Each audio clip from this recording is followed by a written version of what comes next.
and welcome back to my channel. So today's video is just basically like a Q&A because I get asked a lot of the same questions over and over again, so I just thought I would put together a video asking you guys to send in all of the questions that you would like me to answer, and I would just put them all together in a video.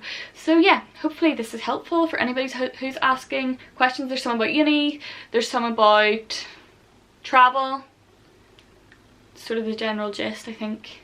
Can't really remember, but they were sort of like the general two most asked topics. So yeah, I am just gonna go through them all now. I've got all of my questions written down in here and like a few pointers for answers, so sorry if I'm looking down a bit, but yeah. 2, 3, fuck it.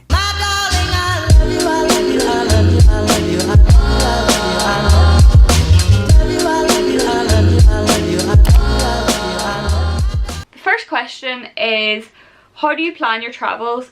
Like, how do you find places to eat and take photos, etc.? So I would use like Instagram quite a lot to sort of plan travels, especially to find places to take pictures. So there's a lot of good travel Instagrammers out there, like Explorasaurus, I can't even think of them all now, Salty Lux, I think that's her name, Salt in Our Hair, that's a travel couple. A lot of good pages like that who would share a lot of good travel pictures, and I take a lot of inspo from them. And then so basically what I'll do is go onto their page and then save pictures in the destination that I want to go to and make like an album. So like for Portugal there, I had a Portugal album and I saved all the photos that I really liked from Portugal and that I sort of took inspiration from and saved them all to a Portugal album. So yeah, that's basically how I do that. I also get a lot of inspiration from YouTube videos and vlogs. I get a lot of inspiration for like places to eat from vlogs, because you can look up where to eat in, I don't know, let's say Lisbon, and I don't know, I find a lot of sponsored content comes up when you look that up, but if you're watching just vlogs, you can see where people go and what looks good, etc., like what sort of food you like.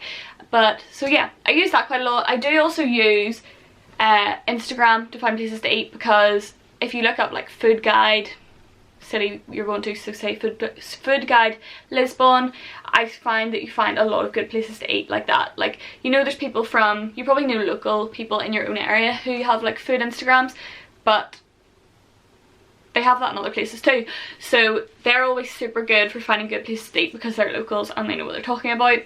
And Time Out is also a really good website for finding places to eat. And yeah, I also use a couple of other websites like TripAdvisor. I mostly use TripAdvisor when I'm there though, so if we are in the mood for like a particular something to eat or something to do, we will look up such and such, say we're in the mood for like pizza nearby, and then it'll bring up all the top rated places and you can look through the pictures. And then once I've done that, I'll always go onto Instagram to see people's actual posts of the place, just to make sure, because I really do like to go to the best places when I'm abroad. And yeah, then I'll also use sort of Condé Nast Traveler a little bit and different websites like that. So yeah, it's just being prepared and doing your research before you go and knowing what you want, etc., and sort of going with the flow as well, because sometimes like you might have, when we were in Lisbon, I keep mentioning Lisbon but it's the most recent place I've been, so it's like fresh in my mind.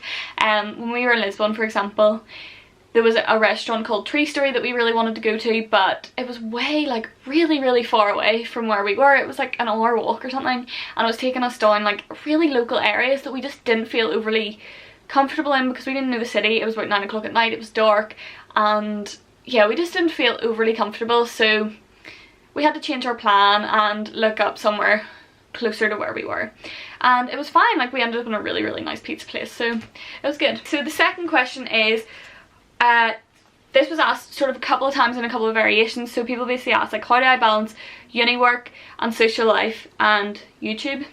So yeah, I'll start off with like, how do I balance uni and social life? To be honest, I don't have a crazy social life because I am pretty busy between my job, uni and YouTube stuff.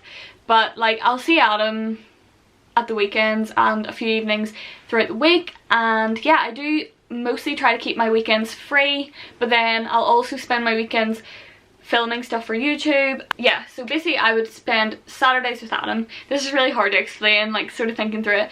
And then like I'll have a couple of evenings where I have to get an early night because I've got work the next day. So then maybe I'll spend those evenings doing editing.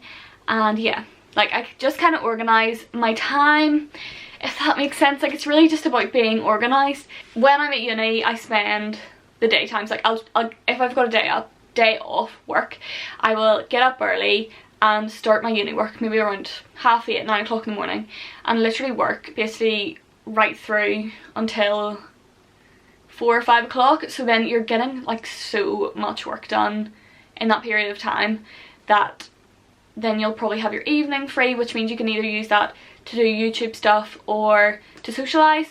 And then yeah, I'm only in uni normally about 8 to 10 hours a week as well, which really helps. I know a lot of other people are in full time, which makes it a lot more difficult, but for me I'm only in 8 to 10 hours a week, which means I've got a lot of my own time to do work at home and YouTube work as well. But yeah, I hope that sort of helps a little bit. Another sort of thing to do with YouTube as well is just have things pre-planned and pre-filmed. So I've got basically all my videos for September planned, and it is only the 11th of September. Then I've got basic plans for what I want to upload in October as well. So being organised in that sense really helps as well. Someone also asked how do I like balance time doing like reading with uni work, and basically like it's quite sad because I don't really get that much of a chance to read while I'm at uni. I do like my uni reading, especially when I was doing English and history. There was a lot of reading for that, like you were reading a novel a week. So I didn't get much of a chance to do my own reading for pleasure. But yeah, it's just basically because I had other things prioritised above that. So when I'm off in the summer or away on holidays or anything, like I do like to read when I get the opportunity. Okay, so the third question is, why did you start YouTube? Basically like I really have always been quite a creative person. In school my A-level subjects were English, history and German, which are like art subjects. Like that's just my sort of thing. I've always been into the arts. Like when I was younger I did music lessons, I did piano lessons, I did, what else? I can't even think. I did dance, I did singing, I was in choir. Like I've always been like an artistic, like orientated person, if that makes sense. Sorry about all hand gestures, but yeah, so like I've always sort of been that way inclined. Like when I was a kid I was like, I want to be famous, I want to be a singer, I want to be an actor, all that. So it's always just something that I've really enjoyed. Then when I was younger as well, like my mum always had a camera. There's literally a video of me on holidays. I'm gonna have to put on my accent that I had as a kid, which is a bit sketchy, but yeah. So there's basically a video of me as a kid and my mum's filming me. I'm wearing like a Spanish dress, it's in our hotel room, and I'm like, Mummy, you look like a camera. But yeah, so basically I was just telling my mum like, you're always filming me, can we not just like have fun? So yeah, like my mum was literally always filming me, always taking pictures of me. So I think I've just kind of been used to being in front of a camera, which then, I don't know, now I just do it for myself.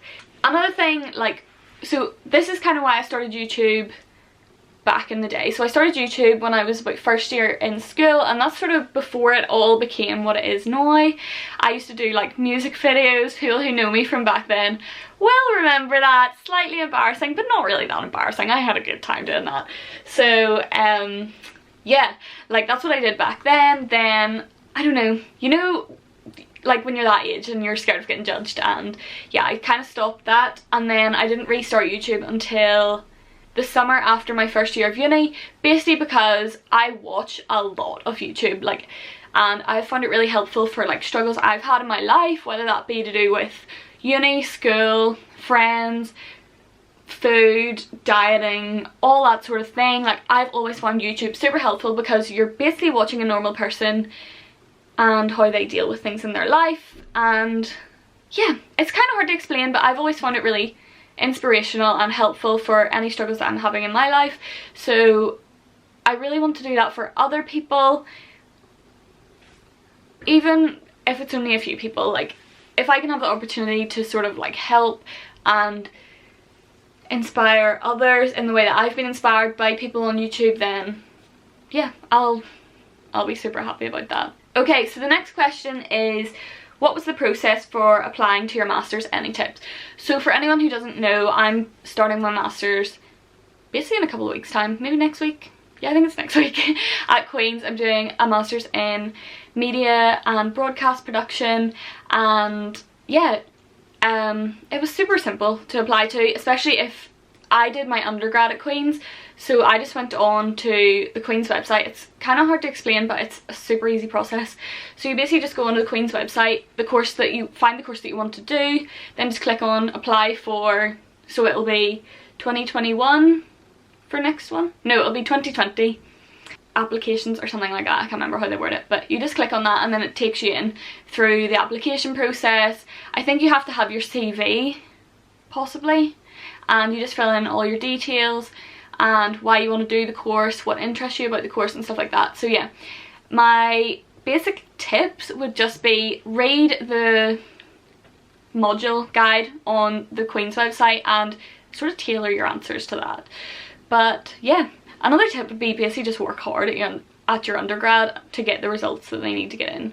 So yeah, it's such an easy process. Like, it's not something to be worried about. It's nowhere near as rigorous as your application for your undergrad, so don't be worrying about that. It's a super simple process. Okay, so someone else asked, do I have any goals for 2020? And not specifically yet, because I always sort of think about these more towards the end of the year, but I do have goals for like the next while, and they just sort of are to do more traveling. I'm sort of hoping to go to America next year. I've been a couple of times, but I want to do like a proper big America trip, and I want to get Adam to America because he's never been before, and I just think I would love to see what he thinks of it and everything. So I'd love to get back to America, and yeah, I would love to just do a lot more traveling, especially once I finish my master's. So it's September now, and I won't be finishing my master's until next September. So after that, I really want to use the end of that year to just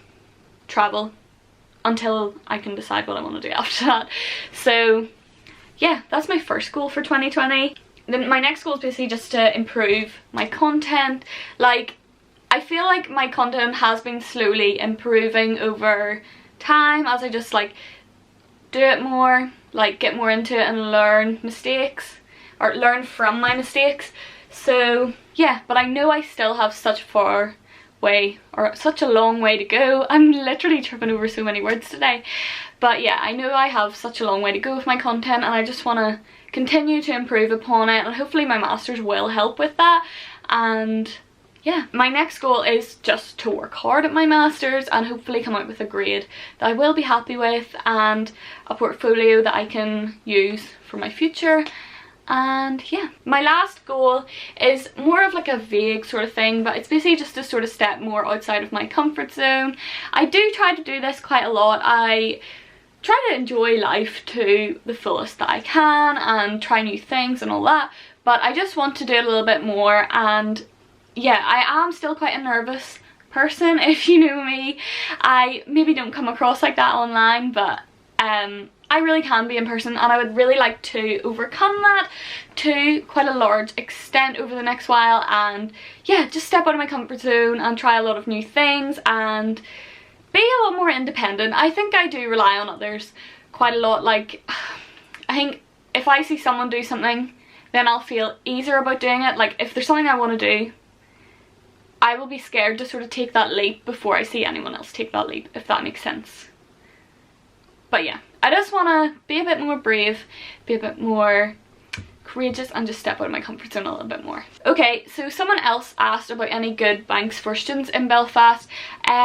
Basically, you're really good with like any banks. Just check out what accounts they offer for students and what is suitable for you and sort of what you're looking from a bank account. But if you're going to Queen's, then the banks that are closest to Queen's are the First Trust and the Danske Bank, so they're really handy to get to. And yeah, that's the only thing I can really think. Just do a little bit of research online to see what sort of bank accounts they are offering for students, because I know a lot of ones offer like £200 Amazon vouchers, which really is a good incentive to sign people up to accounts. But yeah. So someone else asked, what are the best places that I've been to and do I have any recommendations? The best holiday I've probably ever been on is Greek island hopping last year. It was genuinely amazing. We went for 18 days travelling around Greece, and we could have went for so much longer. So we did Athens, Mykonos, Paros, Naxos and Santorini.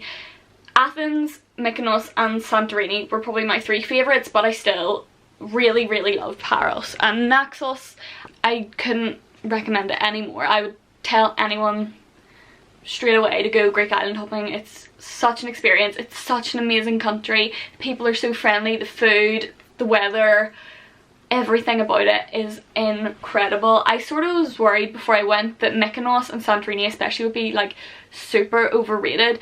I dreamed of Santorini from when I was about 13 years old. It used to be my lock screen on my phone, and I was like, it's going to be so overrated. What if I get there and I hate it? But no, that did not happen. It was genuinely an incredible experience, and I would recommend anyone to do that. And yeah, 100%. I think Athens is also very underrated, so if you've never been to Athens, please do check it out. I'm gonna mention a few other places here as well because I like a lot of places I've been to, one of which being London. I am like in love with London. It is the one place I would genuinely move to tomorrow if I could.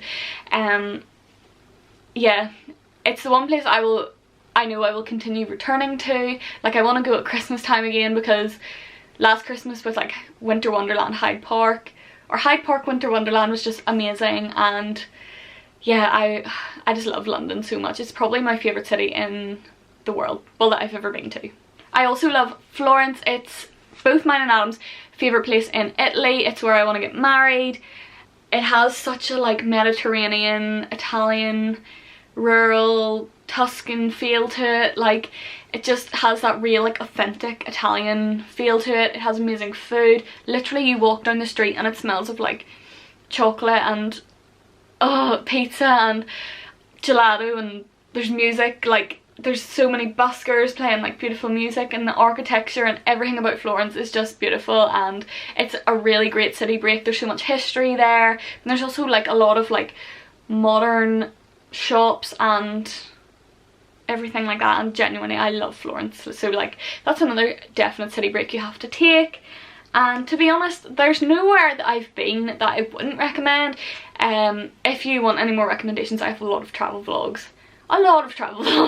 So please do go and watch them, and you can see what I think of everywhere I've been. There is genuinely nowhere I haven't loved. So yeah, that is all the questions that you guys asked. I really hope you found this video helpful. If you did, make sure to head down below and give it a massive thumbs up, and feel free to ask any more questions in the comments down below, and I will answer them in a Q&A probably within the next couple of months. I'm happy enough to do these videos quite often because I do get a lot of the same questions coming up all the time. So yeah, I hope you guys enjoyed, and I will see you soon for a brand new vlog. Bye!